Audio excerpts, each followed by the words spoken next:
சந்தோஷமா இருங்க, எப்பொழுதும் சந்தோஷமா இருங்க. உயர்வானாலும் தாழ்வானாலும், உயர்வானாலும் தாழ்வானாலும் சர்வவல்ல தேவன் நம்மோடு இருக்கிறார். சர்வவல்ல தேவன் நம்மோடு இருக்கிறார். உயர்வானாலும் தாழ்வானாலும் சர்வ வல்லவர் நம்ம கூட இருந்தா எப்பொழுதும் சந்தோஷம். நம்ம வீட்டில் சமாதான குறைச்சல் ஏன் இருக்குது? கொஞ்சம் யோசித்து பார்ப்போம், கொஞ்சம் யோசித்து பார்ப்போம்.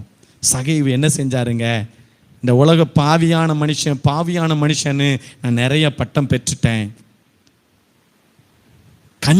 வெறும் கஞ்ச பிசினாரின்னு பட்டம் பெற்றுட்டேன். இதுவரையிலும் நீங்கள் அப்படி பட்டங்கள்லாம் பெற்று இருப்பீங்கன்னா இன்னைக்கு தேவ சமூகத்தில் ஒப்பு கொடுத்து இந்த பாவியான மனுஷன்ட்ட இயேசு தங்க போகிறார. இயேசுவுக்கு தெரியாதா? இயேசுவுக்கு தெரியாரா?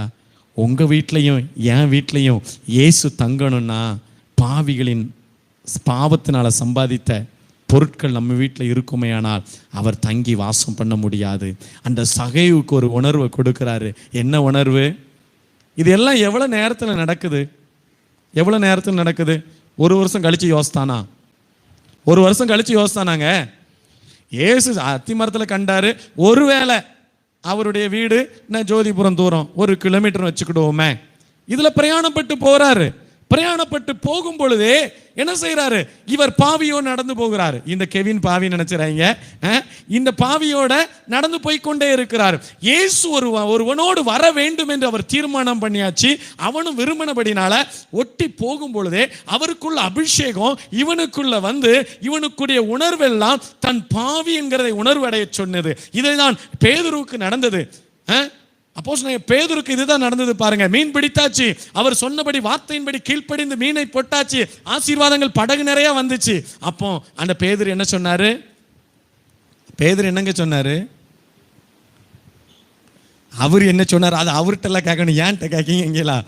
பேதுரு என்ன சொன்னாரு?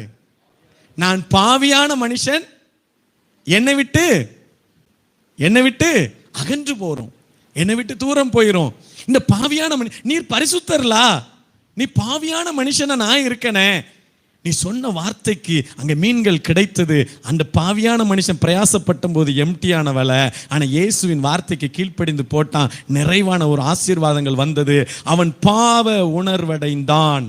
இன்று ஒருவன் பாவ உணர்வடையும் பொழுது தன்னுடைய குறைவுகளை ஒத்துக்கொண்டு இதை நான் சரி செய்கிறேன் என்று தீர்மானங்களை எடுக்கும் பொழுது அவனை விட்டு தேவன் நீங்க மாட்டார். அவனோடு தேவன் தங்கி வாசம் பண்ணுவார். அவன் குடும்பத்தில் நன்மைகளை தருவார், நன்மையான ஆசீர்வாதங்களை தருவார். நன்மைகள் தாராளமாய் ஏராளமாய் வழங்கப்படும். அல்லேலூயா.